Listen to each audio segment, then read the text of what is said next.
Good morning, students. Welcome to our social science class. So, in the previous class, we started discussing about the military achievements of Krishna Devaraya, isn't it? How he defeated continuously, how he took the wages wars, say how he started defeating of his rivals, everything, isn't it? So, he started defeating of even Mughals and also the Bahmani kingdoms, even Ummatturu kings, Orissa and other. Okay? Today we are going to continue that class. See, in 1512 to 1518, he started war against Gajapati, that is Orissa's king Gajapati Rudradeva.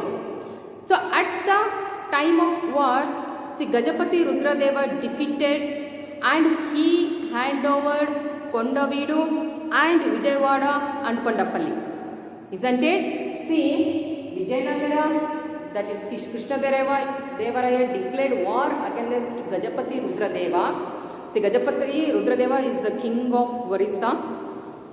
So in that war, Gajapati Rudradeva defeated and he handed over his places, that is Vijayawada, Kondapalli and also Kondavidu, and also he given his daughter to marry with Krishna Devaraya. So they are planned cordial relationship. ಯಾವಾಗ ಒರಿಸ್ಸಾದ ದೊರೆ ಗಜಪತಿ ಸಂಪೂರ್ಣವಾಗಿ ಸೋತು ಹೋಗ್ತಾನೆ, ಇನ್ನು ಕೃಷ್ಣ ದೇವರಾಯನನ್ನು ಯುದ್ಧದಲ್ಲಿ ಎದುರಿಸೋದು ಕಷ್ಟ ಅಂತೇಳಿ ಆ ರುದ್ರದೇವನ ಮಗಳನ್ನು ಕೃಷ್ಣದೇವರಾಯನಿಗೆ ಕೊಟ್ಟು ಆ ಯುದ್ಧವನ್ನು ನಿಲ್ಲಿಸ್ತಾರೆ. So like that, see, from 1512 to 1518 he continuously declared war against Gajapati Rudradeva. See, after that in 1520 he declared war against Adil Shahi kingdom to capture Raichur. A tough battle between Vijapur Sultan and Vijayanagara Empire, that is Krishna Devaraya. ಅರ್ಥಾಗ್ತೇನಾ? ಈ 1520 ನಲ್ಲಿ ಕೃಷ್ಣ ದೇವರಾಯನಿಗೂ ಮತ್ತು ಆದಿಲ್ ಶಾಹಿಗೂ ತುಂಬ tough battle ಆಗುತ್ತೆ. ಯಾವುದಕ್ಕೆ ಅಂದರೆ to capture Raichur, because Raichur is a doab area, very fertile land area, ಅದನ್ನು capture ಮಾಡಬೇಕು ಅಂತೇಳಿ ಕೃಷ್ಣ ದೇವರಾಯನಿಗೂ ಆದಿಲ್ ಶಾಹಿಗೂ ಒಂದು ಟಫ್ ಬ್ಯಾಟಲ್ ಆಗುತ್ತೆ. At the time Portuguese are support to Vijayanagara empire, that Krishna Devaraya. Because ಯಾಕೆ ಪೋರ್ಚುಗೀಸರು ಕೃಷ್ಣ ದೇವರಾಯನಿಗೆ ಸಹಾಯ ಮಾಡಿದರು? ಯಾಕೆಂದರೆ ಕೃಷ್ಣ ದೇವರಾಯ ಪೋರ್ಚುಗೀಸರಿಗೆ ಸಹಾಯ ಮಾಡಿರ್ತಾನೆ at the time of war to captured ಗೋವಾವನ್ನು ವಶ ಮಾಡ್ಕೊಳ್ಳೋದಕ್ಕೆ ಪೋರ್ಚುಗೀಸರಿಗೂ ಮತ್ತು ಬ್ರಿಟಿಷರ ನಡುವೆ ಒಂದು ಇದಾಗುವಾಗ, ವಾರ್ ಆಗುವಾಗ, ಕಾನ್ಫ್ಲಿಕ್ಟ್ ಆಗುವಾಗ ಕೃಷ್ಣ ದೇವರಾಯ ಪೋರ್ಚುಗೀಸರಿಗೆ ಸಹಾಯ ಮಾಡಿರ್ತಾನೆ. ಸೊ ಅದಕ್ಕೋಸ್ಕರ ರಾಯಚೂರನ್ನು ವಶ ಮಾಡಿಸ್ಕೊಳ್ಳೋ ಯುದ್ಧದಲ್ಲಿ ಟಫ್ ಬ್ಯಾಟಲ್, ಆ್ಯಕ್ಚುಲಿ ಇಬ್ಬರಿಗೂ ಸಮ ಆಗ್ತಾ ಇರುತ್ತೆ, ಆದಿಲ್ ಶಾಹಿಗೂ ಮತ್ತು ಕೃಷ್ಣ ದೇವರಾಯನಿಗೂ. ಸೊ ಅವಾಗ ಪೋರ್ಚುಗೀಸರು ವಿಜಯನಗರ ಎಂಪೈರ್ಗೆ ಸಹಾಯ ಮಾಡ್ತಾರೆ, ಅಂದರೆ ಕೃಷ್ಣ ದೇವರಾಯನಿಗೆ. ಹಾಗಾಗಿ ರಾಯಚೂರನ್ನು ಕೃಷ್ಣ ದೇವರಾಯ ಆಕ್ಯುಪೈ ಮಾಡ್ತಾನೆ. ಸೊ ಯಾವಾಗ ರಾಯಚೂರನ್ನು ಆಕ್ಯುಪೈ ಮಾಡ್ತಾನೆ, at the time the Vijayanagara empire was expanded to north Krishna river to south Indian ocean and Arabians to west partly Bay of Bengal. Whole South India is under the control of Krishna Devaraya. You have to remember, at the time of Krishna Devaraya, the Vijayanagara Empire was expanded to north Krishna River to south Indian Ocean ಬರುತ್ತೆ, and east Arabian Sea to Bay of Bengal ವರೆಗೂ expand ಆಗುತ್ತೆ. Totally ಸಂಪೂರ್ಣವಾಗಿ south India is under the control of Krishna Devaraya. So Krishna Devaraya he was not only a good warrior but also a very good administrator, isn't it? So ಬರೀ ಯುದ್ಧವನ್ನೇ ಮಾಡೋದ್ರಲ್ಲಿ busy ಆಗಲಿಲ್ಲ. Even he is thinking about his citizens, the welfare of the citizens and welfare of the country. So Krishna Devaraya, he gave more importance to agriculture and also irrigation facility, because I already told, so Vijayanagara Empire is the beside or bank of river Tungabhadra. So ಯಾವಾಗಲೂ ಅಲ್ಲಿ ನದಿ ಹರಿತಾ ಇರೋದ್ರಿಂದ the proper use of Tungabhadra river, they are made some canals and they have started irrigation facilities, and he abolished the marriage tax also. ಅನ್ನೆಸೆಸರಿಯಾಗಿ ಒಂದು ಮದುವೆ ಮಾಡೋದಕ್ಕೆ, ಒಂದು function ಮಾಡೋದಕ್ಕೆಲ್ಲ tax fix ಆಗಿತ್ತು. So Krishna Devaraya abolished or he banned the marriage taxes also. Because of the friendship of Portuguese, because at the time of Krishnadevara, Portuguese are very close with Vijayanagara. So because of Portuguese, even the Vijayanagara empire is they are having the trade with European countries. ತಮ್ಮ ದೇಶದಲ್ಲಿ ತಮ್ಮ ಪ್ಲೇಸಲ್ಲಿ ಸಿಗುವಂಥ ವಸ್ತುಗಳನ್ನು ವಿದೇಶಗಳಿಗೆ ಕಳಿಸ್ತಾ ಇದ್ರು, and ವಿದೇಶದಿಂದ ಬೇಕಾದಂಥ ವಸ್ತುಗಳನ್ನು ವಿಜಯನಗರ ಎಂಪೈರ್ಗೆ ತರಿಸ್ಕೊಳ್ತಾ ಇದ್ರು. ಸೊ ಹಾಗಾಗಿ ಅಟ್ ದ ಟೈಮ್ ಆಫ್ ಕೃಷ್ಣದೇವರ is gave more importance to irrigation facilities and also agricultural facilities and also art and architecture. Even he abolished unwanted tax also, and he gave more importance to trade because of the friendship of Portuguese. See, and he gave more importance to literature also. Basically, he is also a poet, and he wrote one poet that is Jambavati Kalyana. So Krishnadevaraya is also one of the poet, and he gave more importance to art and literature. He himself wrote a poet that is Jambavati Kalyana. And he gave patronage to 8 poets, and they are called as Ashtadhiggas. ಅರ್ಥ ಆಗ್ತಿದೆನಾ? ಅಷ್ಟದಿಗ್ಗಜ ಅಂದರೆ ಅವನ ಆಡಳಿತದಲ್ಲಿ 8 ಮಹಾನ್ ಕವಿಗಳು ಅವನ ಆಸ್ಥಾನದಲ್ಲಿದ್ದರು.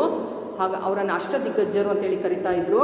So ಅವ್ರು ಯಾರು ಅಂದರೆ ನಿಮಗೆಲ್ಲ ಗೊತ್ತಿದೆ, Tenali Ramakrishna, Allasani Peddanna, Dhurjati and Tenali Ramakrishna. Allasani Peddanna, Nandi Timmanna, Dhurjati and Tenali Ramakrishna.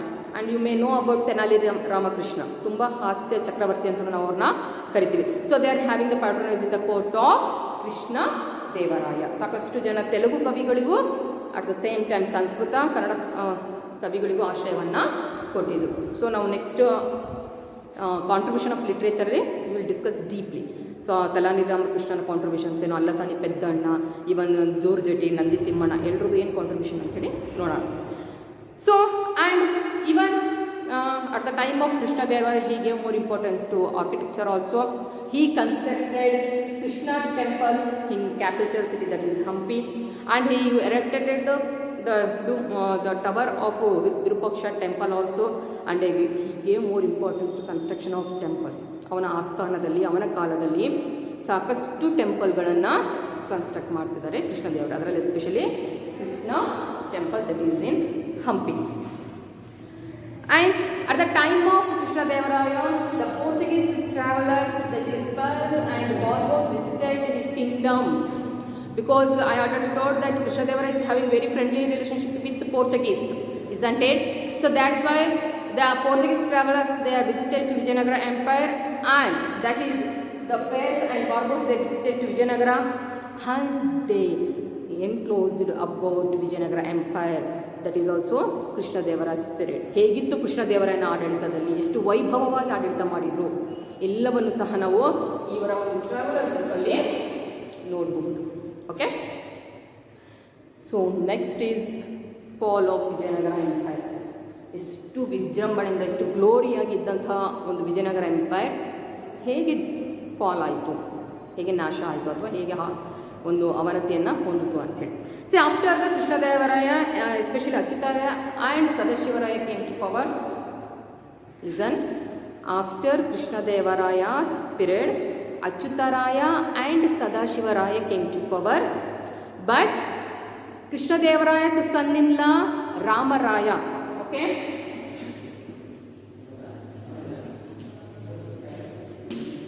So actually Sadashivaraya and Achyutaraya are the kings, but ಅಳಿಯ ರಾಮರಾಯ, ದ ಕೃಷ್ಣದೇವರ ಸನ್ನಿಲ್ಲ Ramaraya, he's take the administration power. ಅಳಿಯ ರಾಮರಾಯ ಅಂತಲೇ ನಾವು ಅವ್ರನ್ನ ಕರಿತೀವಿ. ಸೊ ಅವರು ತಮ್ಮ ಆಡಳಿತದ ಪವರನ್ನು ತಗೊಳ್ತಾರೆ. And he is also one of the brilliant person. ಸಾಕಷ್ಟು ಯುದ್ಧಗಳನ್ನ ಮಾಡ್ತಾರೆ. ಅವರ ಆಡಳಿತದಲ್ಲಿ ಮೋರ್ ದೆನ್ 3 years ಅವರು ಒಂದು ಅಡ್ಮಿನಿಸ್ಟ್ರೇಷನನ್ನು ಮಾಡ್ತಾರೆ. ಸೊ ಸಾಕಷ್ಟು ಪ್ರದೇಶಗಳು ಏನು ಇವ್ರ ಕೈ ತಪ್ಪು ಹೋಗಿತ್ತು, ಅಂದರೆ ಕೃಷ್ಣದೇವರಾಯನ ಕಾಲದಲ್ಲಿ ವಶ ಮಾಡ್ಕೊಂಡಂತಹ ಒಂದು ಪ್ರದೇಶಗಳು ಸದಾಶಿವನ ಆಡಳಿತದಲ್ಲಿ ಮತ್ತು ಅಚ್ಯುತರಾಯನ ಕಾಲದಲ್ಲಿ ಸ್ವಲ್ಪಷ್ಟು ಹೋಗಿರುತ್ತೆ ಕೈ ಬಿಟ್ಟು. ಸೊ ಅಗೇನ್ ಅಳಿಯ ರಾಮರಾಯನ ಕಾಲದಲ್ಲಿ ಮತ್ತೆ ಎಲ್ಲವನ್ನು ಸಹ ಇವನು ವಾಪಸ್ ತಗೊಳ್ಳೋದಕ್ಕೆ ಸ್ಟಾರ್ಟ್ ಮಾಡ್ತಾನೆ. And all the Ramaraya had improved the Prestige of the Kingdom. ಸಾಕಷ್ಟು ಪ್ರದೇಶಗಳನ್ನು ವಶ ಮಾಡಿಕೊಂಡು ಆ ವಿಜಯನಗರ ಎಂಪೈರಿನ ಪ್ರೆಸ್ಟೀಜನ್ನು ಹಾಗೆ ಉಳಿಸೋದಕ್ಕೆ ಪ್ರಯತ್ನವನ್ನು ಮಾಡ್ತಾನೆ. ಬಟ್ ಇವರು ಮಾಡಿದಂಥ ಒಂದು ಸ್ಮಾಲ್ ಮಿಸ್ಟೇಕ್ ಏನು ಅಂತಂದರೆ, ಇವರು ಬಿಜಾಪುರದ ಸುಲ್ತಾನರಿಗೆ ಸೇರಿದಂತಹ ಪ್ರದೇಶಗಳ ಮೇಲೆ ಯುದ್ಧವನ್ನು ಘೋಷಣೆ ಮಾಡ್ತಾರೆ. Listen, he declared war against and occupied Vijayapura and Golconda. Vijayapura ಮತ್ತು ಗೋಲ್ಕೊಂಡವನ್ನರ ಮೇಲೆ ಯುದ್ಧವನ್ನು ಮಾಡಿ and also he captured or occupied. So when he declared war and when he occupied Vijayapura and Golconda, the Deccan Shahi kings, ಆ 5 ಮನೆತನಗಳ ಸುಲ್ತಾನ್ಸ್ ಏನಿದ್ರು, actually they are the rivals, internal rivals. ಆ 5 ಮನೆತನಗಳ ನಡುವೆಯೂ ಯುದ್ಧಗಳು ಆಗ್ತಾ ಇತ್ತು.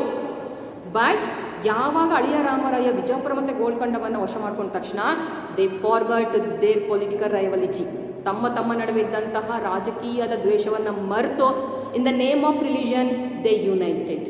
5 ಮನೆತನಗಳು ಅವರ ಧರ್ಮದ ಹೆಸರಿನಲ್ಲಿ ಒಂದಾದವು and they declare war against Vijayanagara empire. See in 1565 they united Shahi kings they declared war against Vijayanagara empire, that is ಹಳೆಯ ರಾಮರಾಯನ ಪೀರಿಯಡಲ್ಲಿ. And that war that is took place in the Rakkasa Tangadi R Talikote. ಇವತ್ತಿಗೂ ವಿಜಯಪುರ ಡಿಸ್ಟಿಕ್ಕಲ್ಲಿರುವಂಥ ಒಂದು ತಾಳಿಕೋಟೆ ಅನ್ನುವ ಒಂದು ಪ್ರದೇಶ ಏನಿದೆ, ಅಲ್ಲಿ ಈ 5 ಮನೆತನಗಳು, ಶಾಹಿ ಮನೆತನಗಳು, ಈ ಕಡೆ ವಿಜಯನಗರದ ಎಂಪೈರಿನ ಹಳೆಯ ರಾಮರಾಯನನ ಲೀಡರ್ಶಿಪ್ಪಲ್ಲಿ ಯುದ್ಧ ನಡೆಯುತ್ತೆ. You have to remember 1565 is the year that Vijayanagara empire both and even the Shahi they started war. That place is Talikota ರಕ್ಕಸತಂಗಡಿ.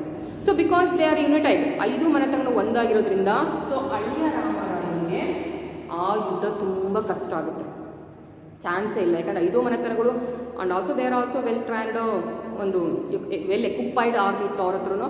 ಹಾಗಾಗಿ ಹಳೆಯ ರಾಮರಾಯನನ್ನು ಸಂಪೂರ್ಣವಾಗಿ ಸೋಲಿಸ್ತಾರೆ ಆ್ಯಂಡ್ ಅವನನ್ನು ಯುದ್ಧ ಭೂಮಿಯಲ್ಲೇ ಕೊಂದುಬಿಡ್ತಾರೆ. ಹಳೆಯ Ramaraya dead in the war field itself, ಅಲ್ಲೇ ಯುದ್ಧದಲ್ಲೇ ಸತ್ತು ಹೋಗ್ಬಿಡ್ತಾನೆ. ಸೊ ಯಾವಾಗ 5 ಮನೆತನಗಳು ವಿಜಯನಗರವನ್ನು ಸೋಲಿಸ್ತಾರೆ and they plundered the wealth of the Vijayanagara, ಏನು ಸಮೃದ್ಧಿಯಿಂದ ಇತ್ತು ಆ ಒಂದು ವಿಜಯನಗರದ ಎಲ್ಲ ಒಂದು ಸಂಪತ್ತನ್ನು ಲೂಟಿ ಮಾಡ್ತಾರೆ. ಆ್ಯಂಡ್ ಹಂಪಿ ಏನು ದ ಕ್ಯಾಪಿಟಲ್ ಸಿಟಿ ಏನಿತ್ತು ಹಂಪಿ ಬಿಕೇಮ್ ರೇನ್, ಸಂಪೂರ್ಣವಾಗಿ ಅವನತಿಯನ್ನು ಹೊಂದುತ್ತೆ. ಆ್ಯಂಡ್ ಆಫ್ಟರ್ ದಟ್ ಯಾವಾಗ ಹಳೆಯ ರಾಮರಾಯ ಸತ್ತೋಗ್ತಾನೆ ಆ್ಯಂಡ್ ಶಾಹಿ ಮನೆತನಗಳು ವಿಜಯಪುರ ಇದು ಹಂಪಿಯ ಮೇಲೆ ಆಡಳಿತವನ್ನು ಸ್ಟಾರ್ಟ್ ಮಾಡ್ತಾರೆ. ಸೊ ನೆಕ್ಸ್ಟ್ ಅರವೀಡು ಡೈನಾಸ್ಟಿಯ ಒಂದು ಏನು ರಾಜರುಗಳಿದ್ದಾರೆ ಅವರು ಬೇರೆ ಬೇರೆ ಪ್ರದೇಶದಲ್ಲಿ ಹೋಗಿ ಆಡಳಿತವನ್ನು ಮಾಡ್ತಾರೆ. Especially Aravidu dynasty rulers they are expanded their kingdom in Penugonda, Chandragiri and Vellore. ಬೇರೆ ಬೇರೆ ಆಂಧ್ರ ಪ್ರದೇಶದ ಪ್ಲೇಸಸ್ಗೆ ಹೋಗಿ ಅಲ್ಲಿ ಆಡಳಿತವನ್ನು ಸ್ಟಾರ್ಟ್ ಮಾಡ್ತಾರೆ. That is Aravidu dynasties. And when the Vijayanagara Empire fall down, the chieftains ಅಂದರೆ ಸಾಮಂತ ದೊರೆಗಳೇನಿದ್ರು, ಮೈಸೂರು ಆಗಿರ್ಬೋದು ಅಥವಾ ಕೆಳದಿ ಆಗಿರ್ಬೋದು ಅಥವಾ ಚಿತ್ರದುರ್ಗದ ಏನು ಮದಕರಿ ನಾಯಕ ಅಥವಾ ನಾಯಕ ವಂಶಸ್ಥರೇನಿದ್ರು, ಅವರು ತಮ್ಮನ್ನು ತಾವು ಇಂಡಿಪೆಂಡೆಂಟ್ ಅಂಥೇಳಿ ಡಿಕ್ಲೇರ್ ಮಾಡಿಕೊಂಡ್ರು. ಸೊ ಎಲ್ಲಿವರೆಗೂ ವಿಜಯನಗರ ಎಂಪೈರ್ ಇತ್ತು ಅಲ್ಲಿವರೆಗೂ ಮೈಸೂರಿನ ಅರಸರು, ಕೆಳದಿಯ ನಾಯಕರು ಆ್ಯಂಡ್ ಆಲ್ಸೋ ಚಿತ್ರದುರ್ಗದ ಮದಕರಿ ನಾಯಕನ ವಂಶಸ್ಥರು ಸಹ ಎಲ್ಲರೂ ಅವರ ಒಂದು ಅಧೀನದಲ್ಲಿ ಇದ್ದರು, ವಿಜಯನಗರ ಅಧೀನದಲ್ಲಿ. ಬಟ್ ಯಾವಾಗ ಈ ಒಂದು ವಾರ್ ಈ ವಿಜಯನಗರ ಎಂಪೈರನ್ನೇ ನಾಶ ಮಾಡಿಬಿಡ್ತು, ಸೊ ಚೀಫ್ಟನ್ಸ್ ಸಾಮಂತ ದೊರೆಗಳಾಗಿದ್ದಂಥ ಮೈಸೂರಿನ ಅರಸರು, ಕೆಳದಿಯ ಅರಸರು ಆ್ಯಂಡ್ ಏನು ಚಿತ್ರದುರ್ಗದ ಅರಸರು declared themself as A independent Kings. Okay, so next we will discuss about the contributions of Vijayanagara Empire. Okay, take these points. You have to remember the year of the wars, isn't it? ಯಾವ್ಯಾವ ಇಯರಲ್ಲಿ ವಿಜಯನಗರ ಅಂದರೆ especially ಕೃಷ್ಣದೇವರ ಯಾವ್ಯಾವ ವಾರ್ಗಳು ಮಾಡಿದರು, ಯಾರು ಯುದ್ಧ ಮಾಡಿದರು ಎಲ್ಲವನ್ನು ಸಹ ಒಂದು ಲೀಸ್ಟ್ ಪಾಯಿಂಟ್ ಮಾಡ್ಕೊಳ್ಳಿ and read in your home. Thank you.